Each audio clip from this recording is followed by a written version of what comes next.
One of the things that I could have done to save myself the night that I was voted out would be to have talked to Trish about it and um, kind of plead my case to her of why I should stay and Sean should go.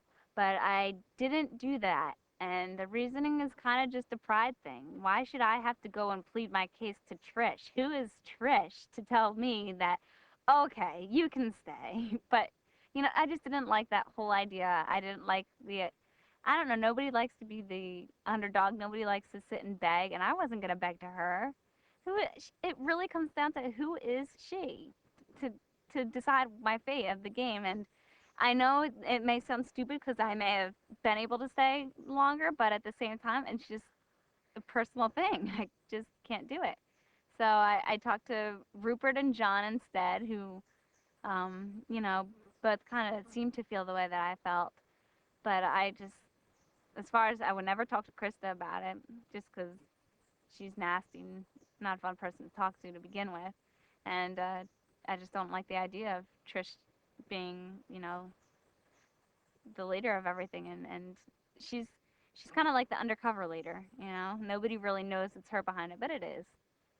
Well, I mean, I think the people who are under her, who are working for her almost, would be like John and Krista and Rupert and Sandra. They're all working for her, and I don't know if they realize that's how it's turning out, but it really is. It's like Trish is the queen, everybody else is working under her, but at the same time, it looks like the other people are the masterminds because they are doing all the work. Like John's looking like he's doing all the work, but really he's just doing whatever Trish is telling him, pretty much. So I don't know if they realize that or not, but I definitely did, and I didn't want any part of that. Even for $1 million, it's hard to step back. And I mean, I did a lot. I feel like I did step back a lot and swallow my pride and suck things up that I normally wouldn't have. I kept my mouth shut when I should have. Normally, I would have said something, and I had just had enough, and I wasn't about to. I think I just couldn't do it this time. So one thing I would do differently if I did go through this whole experience again is I'd try to hang out with be a girly girl more. I don't think that from day one I was kind of just I was better friends with some of the guys on the tribe, and it made me seem standoffish, I think, to the women. Uh, Maybe not intimidating, but just a little bit.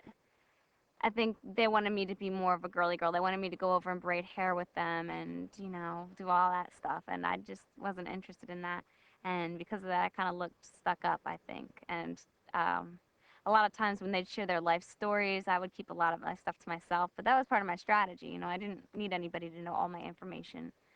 But apparently that's what people thought was, a big thing is that I wasn't opening up to them. And that seems, when I think where I'm being shy or, just keeping things to myself, being modest about things comes off as snotty to them, I think, to the women. So, um, after going through the whole experience and being out there for a little bit over 2 weeks, I had left with more than just what I came there with. I had gained a lot of insight on myself, insight on my life, and I mean, right now it's still overwhelming to me, all the things that I'm getting out of this, and a lot of things I think will develop as time goes on. But for right now, all I can think about is I'm 22 years old, and I'm having this chance to see just this amazing opportunity and just to reflect back on who I am and what I want to do with my life. A lot of it sounds kind of corny, but a lot of it is just I'm so young and I have this chance to see the kind of person I am and see what other people think of me and improve on the, stuff like that. So I know it's corny, but that's a major thing.